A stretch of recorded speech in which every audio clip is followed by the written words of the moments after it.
Today I'm going to read you Piggy Monday, a tale about manners, Suzanne Bloom.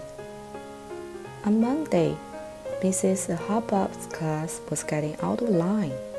She told them to behave or they would all turn into swing. No one paid attention.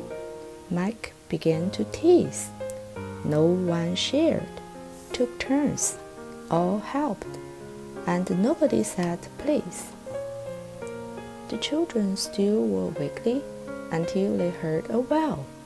Amanda took Melinda's seat, and then she grew a tail. In music, it was noted Sarah wouldn't sing the song. She was busy whispering, and then her ears grew long. At the playground, as the teams picked sides, they tried to leave Tom out. Meanwhile, Tommy picked his nose and found he'd grown a snot. Lunchtime was chaotic. Everyone was rude. No one used their sewer well, and George was throwing food. Steve used his sleeves when he was wiping off his face. Suddenly, his hand was gone. A hoof was in its place. At the rest time, Mrs. Hubbard said, "I've told you more than once. Good manners are important," but all she heard was grunts. Nurse Judy took their temperatures and gave their tails a twist. "It's no ordinary flu," she said. "We need a specialist." The secretaries knew just who, and in a snap, they dialed her. "Pig lady, will you help us, please, before it gets much wilder?" She came as fast as soda fades and asked the principal where she'd find the rude and rowdy class that doesn't care or share. She lined them up and checked them out. She peered into their eyes, chucked their chins, and said, "This comes as no surprise. You've forgotten all your manners. In fact, you've gone hog wild. But together we can fix it." The piglets slowly smiled. Good manners are like magic.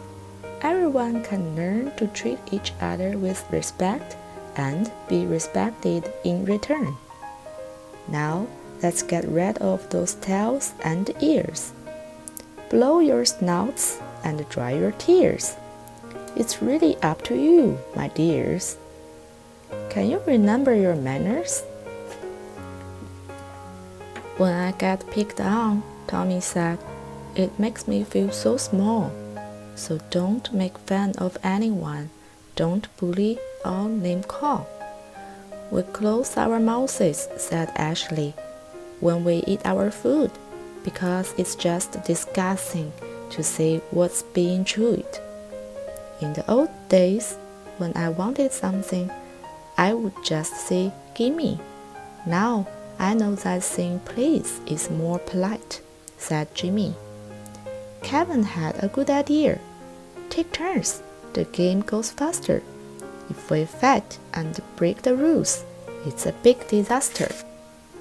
"You never play with me," Melinda said, "and it's no fun. It feels so bad to be left out. I'd play with everyone." Sarah said, "We are sorry for ignoring you all day." Then Amanda added, "Stay with us and play." "I will share my toys," said Keisha, "if you are careful and don't break them. But ask me for permission first, before you go and take them." Rebecca nodded. Then she said, "It's up to us, I guess, to put away the toys we use and clean up all our mess." "I hold doors open," George announced, and Nancy, "After you." It really shocks the socks off people passing through. Excuse me, please, said Jace. "I'd like to mention that when you say "excuse me, please," people pay attention. I get it, Erica declared. We hurt each other's feelings. We were bossy, mean, and rude. That's why we started squirreling.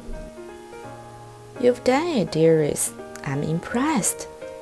You've progressed from worst to best. You thought your way through an awful mess. Yes, you recalled your manners. Tails began to disappear. Ears shrank back to small. Pig Lady shook each hand and said, I'm so proud of you all. Mrs. Hubbub thanked her as hoofs turned back to toes. The children and the principal were sad to see her go. I am happy to have helped, she said, and though I'd love to stay, there is another school nearby that needs me right away. The class lined up for snack time. There was juice in every cup. No one hugged the muffins, and everyone cleaned up. Excuse me, please, and thank you were heard throughout the day. Justin shared with Jessie, and Jack said, Cap, let's play. Whitney whispered, Amber, you color very well. And no one had a reason to shout, I'm gonna tell. The librarian was pleased to see the books put on the shelves. In art class, Mike and Erica did not paint themselves.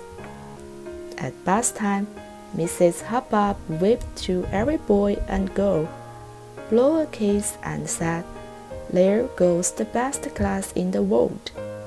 Yes, manners are like magic. Whether you are small or big, be sure to always use them so you won't become a pig.